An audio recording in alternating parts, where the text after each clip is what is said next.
Imagine this, a ship packed with families, children clutching picnic baskets, parents dreaming of a rare day off, sinks in minutes, not in the vast ocean, but in a city river so shallow you could wade through it.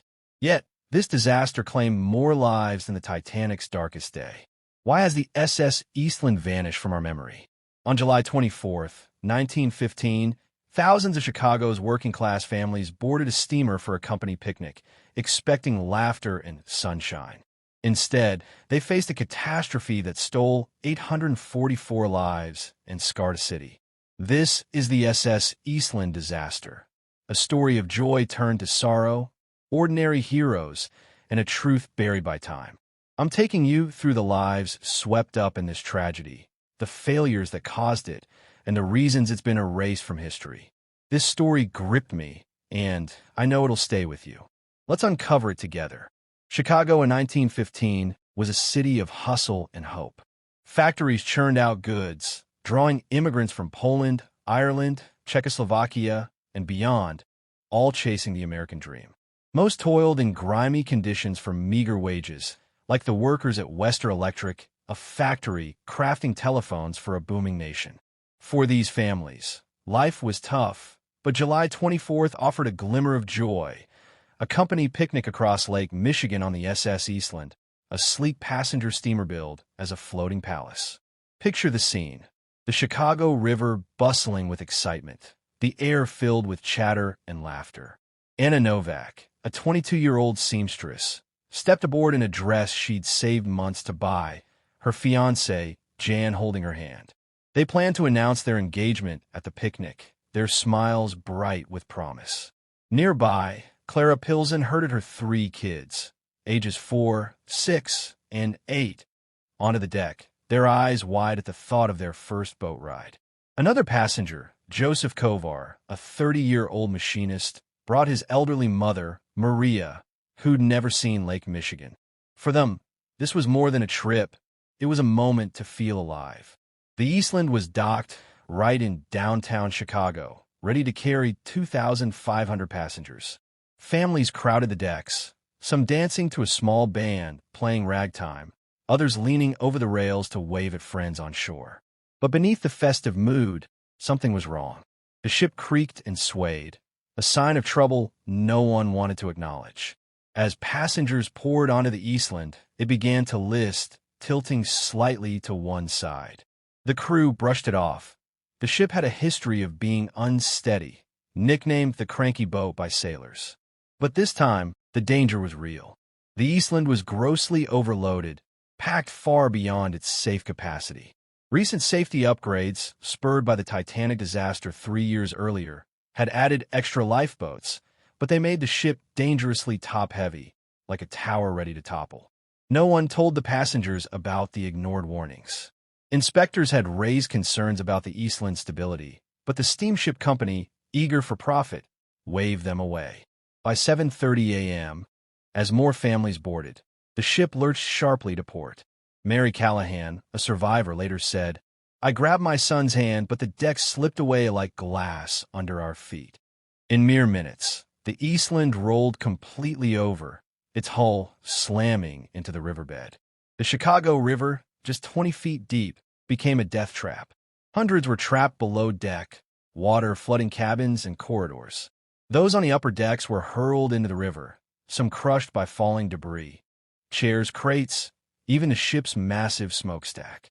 Screams filled the air as families were torn apart. On the shore, a young dock worker named Frank Jensen watched in horror. Without thinking, he dove into the river, swimming toward a girl clinging to a rope.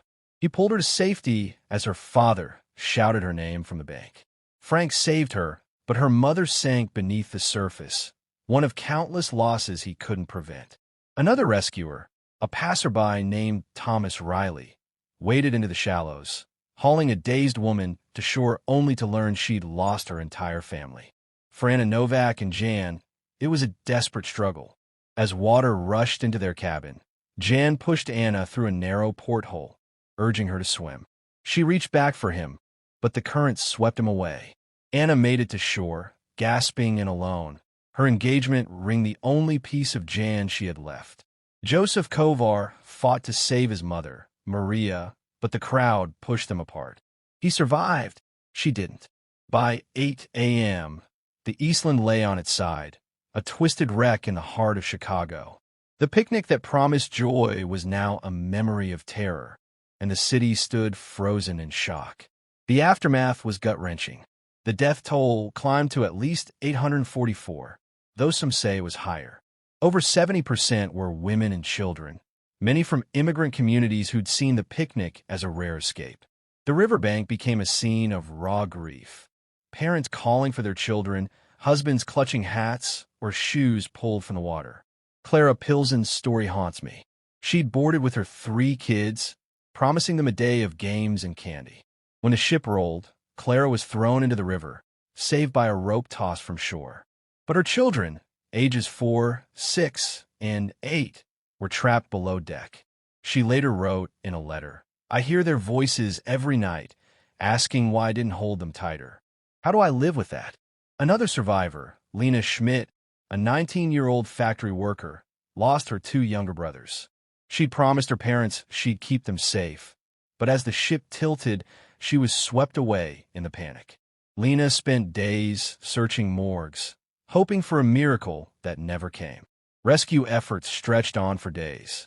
Divers navigated the ship's dark, flooded cabins, pulling bodies from tangled wreckage. Firefighters and volunteers worked tirelessly, some collapsing from exhaustion. Warehouses along the river were turned into makeshift morgues, their floors lined with rows of the lost. Churches held back-to-back funerals, the city's bells tolling endlessly. But grief wasn't the only thing rising. Anger surged as families demanded answers. How could a ship sink in a river? Why were safety concerns ignored? Who let this happen?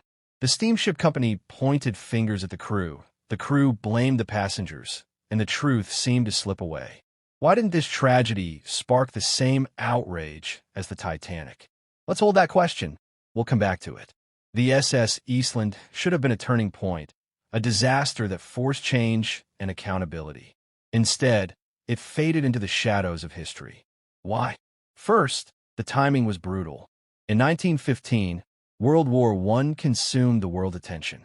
Battles in Europe filled newspapers, and a tragedy in Chicago, no matter how horrific, couldn't hold the spotlight. Then there were the victims themselves.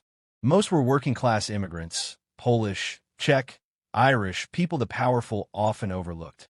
Unlike the Titanic, which carried wealthy elites whose deaths shook high society, the Eastland's passengers were factory workers, seamstresses, and children. Their stories didn't matter to those in charge, and that stings to think about.